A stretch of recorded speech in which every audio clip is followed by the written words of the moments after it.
Hey, are you busy?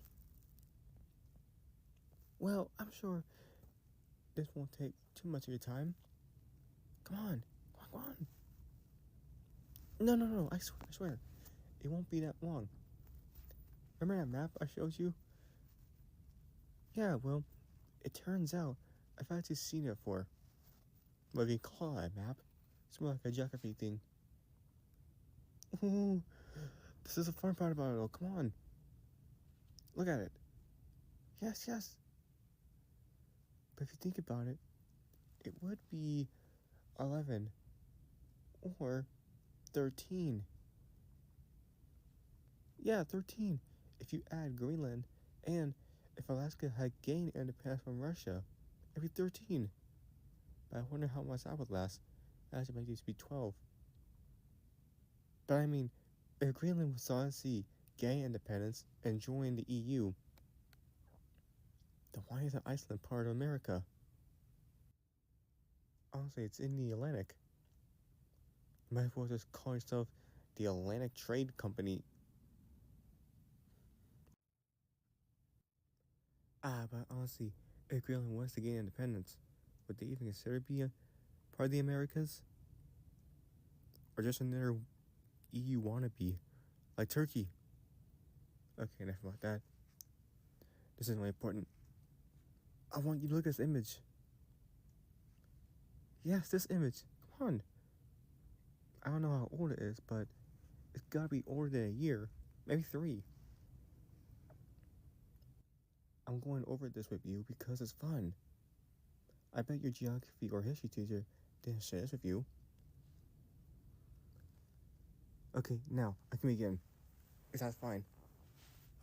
Thanks. First, this image. It just shows the Americans. All of them. North, Central, and South America. With the Caribbeans also. Now the second is North America, including the Caribbeans and Central America. Not just Canada, the US, and Mexico, which I know most people just assume. Okay, now we're going down. And this is right now, the third image, Central America, which will have Belize, Guatemala, El Salvador, Honduras, Nicaragua, Costa Rica, and Panama. Although, if you did add Panama to South America, making it a transcontinental country. It was part of Grand Colombia. I'll talk about that soon. But what's it called, Grand Colombia? Gone Colombia? I don't know. It was made of like 4 countries, really. Actually, if you think about it, if it wasn't for like volcanoes creating like this land bridge of like Central America, North and South would actually just be like 2 separate continents. They wouldn't be linked together. Oh, I need to get a drink. Okay, hold on.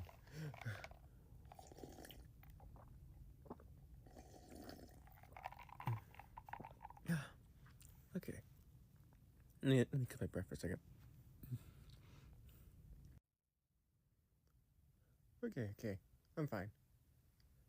Alright, we finally made it to South America. We'll be here for a little bit, so bear with me.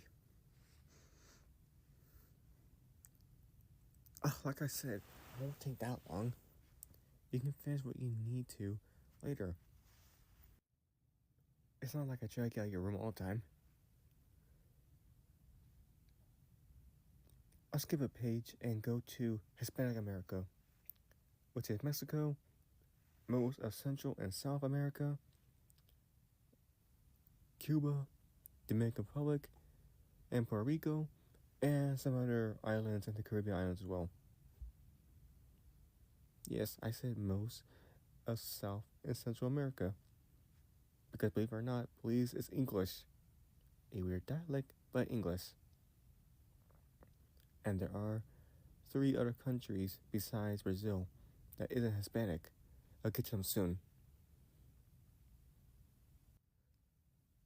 Retracing our steps by only a page, going to the upper deck is Latin America. with basically all the other countries. This time, though, Brazil and French Guiana and the Caribbean islands that the French owns. And if you didn't know, French Guiana is actually part of French. They had a vote, and they decided to stay with the French. And back to the forward page, it is now Iberia, America. It's about the same as Latin America, but Belize is still not added. Suriname, Guyana, and French Guiana are not in there too.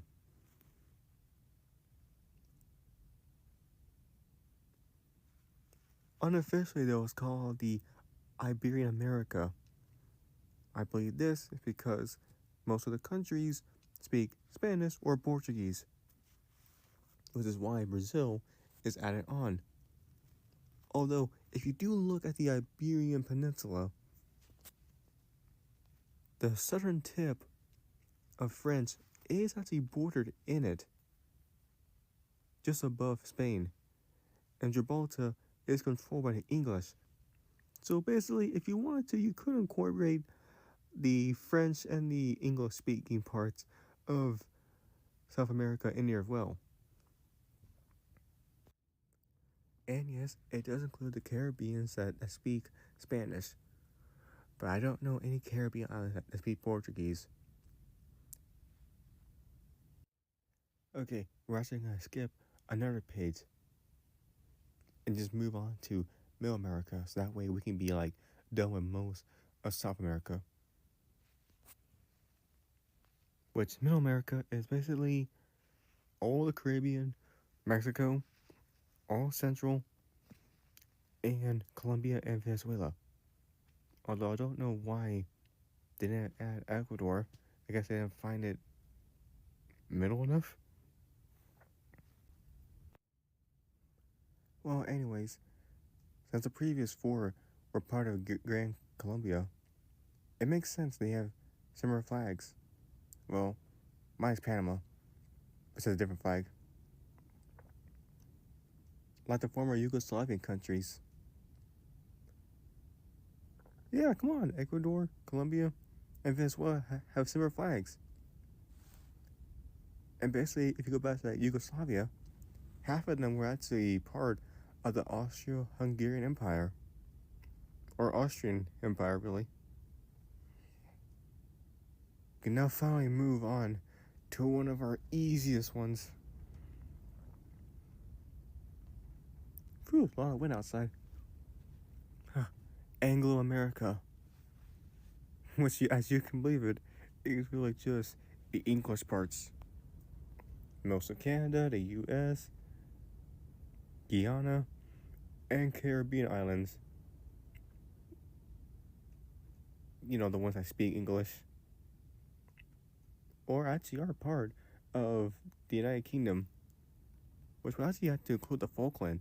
Which actually, it doesn't include the Falkland Island for some reason. Okay, now that we're done going forward and back a page, we can now go on to Dutch. And the funny thing was, actually, I almost mistaken putting Anglo-Dutch in for the same one, but it doesn't make any sense. Yeah, there's Suriname and some Caribbean islands, with one of them being half of St. Martin, which is split with French. Believe it or not, this is actually the only time the French and Dutch actually border each other. At least until Belgium collapses and the two respecting Flanders and Walla, I forgot what it's called, like Walsing, I don't know, I remember what it's called, decided to like join their respective kingship with French and the Netherlands. Oh, okay, on we are. To French America. And oh Lord, if the French didn't lose the 7 Years' War, a lot of French speaking would be here now. I did say most of Canada for Anglo, and that's because of Quebec. Mostly French speaking, as you go to Montreal, which has some English for you. There's Louisiana, the state, of course. I don't know what their dialect or Creole is. I'm not really sure about the New England states. Also, I don't remember. Did I tell you this? French Guiana is like a part of France. So yeah, I did tell you that. Yeah. They had a vote to stay, and then there's the other half of Saint Martin, which is the only reason why France borders the Netherlands and Brazil. Mm-hmm. If you ever look at a map and it shows on Europe who has the longest border with each country, and you see the Brazil flag or the Brazil image for French, it's because of French Guiana. That's about it. That's why. Technically, France would be a transcontinental country as well, because of overseas territory that spans across everywhere. Well, not everywhere. Okay, and the last one is the United States of America. Need I say more? No? Good on poop.